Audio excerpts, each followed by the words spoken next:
Welcome to episode 6 of A New Way to Love, Live, and Lead. I'm your host, Cheryne Blom, a master coach, author, speaker, and the founder of the Self-Mastery Hub, your online platform for self-inquiry, healing, and growth. This podcast is here to remind you, midlife isn't a crisis. It's a climax. Each week, we'll explore how to break old patterns, build authentic confidence, and live with intention so you can thrive in this powerful new chapter of your life. Today's episode is about how we can reframe risk in midlife. Here's a thought that might surprise you. Fear isn't the enemy, and failure isn't the end. Most of us were taught to avoid both at all costs. By midlife, that conditioning runs deep. Stay safe. Don't rock the boat. Don't risk looking foolish. Don't fail. Don't bother. Being so risk-averse locks us into our comfort zone, where we may feel safe, but where nothing really changes. We keep doing what we know, but we feel too scared to try anything new. Here's the truth. Fear is simply your body's way of saying something meaningful is here. It's pointing you towards what matters most. Fear is also the body's memory of pain. So it's also trying to protect you, although sometimes it may blind us. And failure? Failure is feedback. It's information. It's proof that you're in the arena, not sitting on the sidelines. There is no such thing as failure. I love that because recognizing that failure is feedback helps us recognize that there is no such thing as failure. Everything is feedback. Everything is growth. Failure is evidence of courage. It's a sign that you're still playing, you're still trying, you're still becoming. And as I mentioned back in episode 5, when we embrace growth as a lifelong process, we stop fearing failure and start seeing it as part of the unfolding. Remember the quote, when you're green, you're growing. When you're ripe, you rot. Midlife is not the time to shrink into safety. It's the time to reframe fear, reclaim failure, and step into freedom.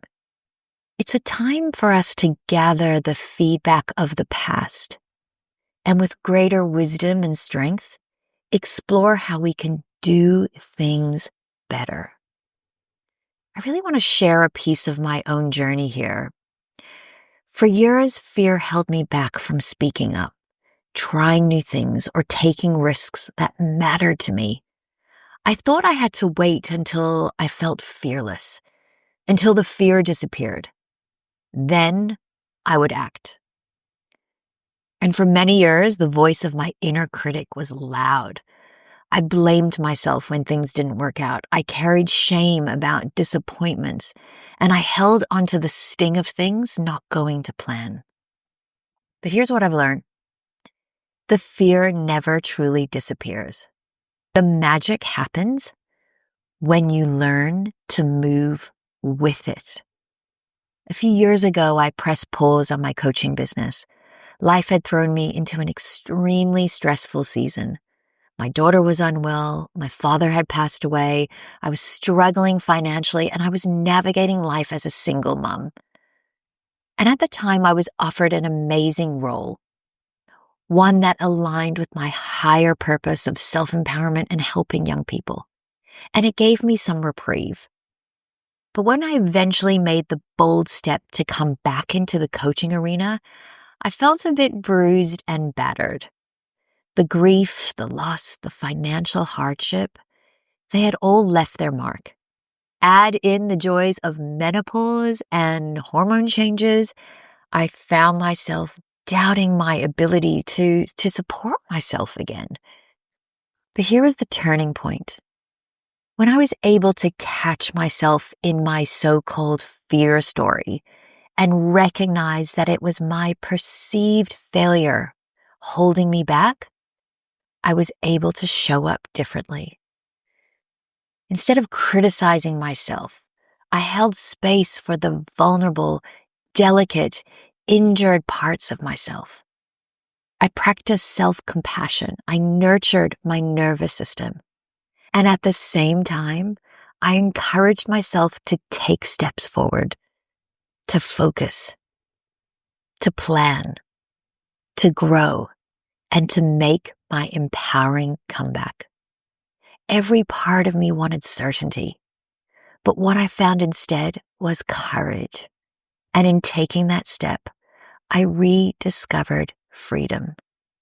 Fear didn't vanish, but it stopped ruling me. Fear and failure are often misunderstood. Let's reframe both of them. Fear is not a stop sign. It's a compass. It points you toward the edges of your growth. If it matters to you, fear will always be there. And failure is not proof that you're broken. It's proof that you tried. Think about that for a moment. The only people who never fail are the ones who never try. If you failed, it means you were brave enough to step into the arena. And here's what neuroscience shows us. Our brains actually rewire faster after mistakes than after successes. Every time we fail, our brain builds new neural pathways. This process actually accelerates learning. In fact, psychologists call this the failure effect, when mistakes create the conditions for growth. Failure literally builds resilience, flexibility, and adaptability in your nervous system. So failure isn't the end. It's the way your brain learns, your soul grows, and your character strengthens. So the real failure isn't falling down. The real failure is abandoning yourself by staying stuck in fear. And here are my 3 R's for reframing risk. The first R is recognize. Name the fear, whatever it could be. I'm afraid of rejection. I'm afraid of starting over. I'm afraid of being judged.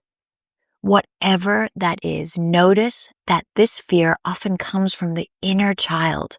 It comes from our wound, from our past experience and memory. It doesn't come from our wisdom. It comes from our ego, not our essence. Remember, fear is the ego. It's not our truth. It's not the essence of who we are. And when we name it, we disarm it. The second R stands for reframe. Ask yourself, what if fear is showing me where I want to grow? For example, if you have a fear of public speaking or speaking up, that may reveal a deep desire to be heard. Or if you have a fear of leaving, that may reveal a longing for freedom. Reframing and finding the growth is a powerful tool. The next R is respond. Take one small, courageous step. I love to think about being responsive versus reactive as our ability to take that 100% responsibility for ourselves. That means we are looking at our ability to respond effectively with intention and focus in each stage. So when we take that one courageous step, instead of waiting for confidence, we act with courage.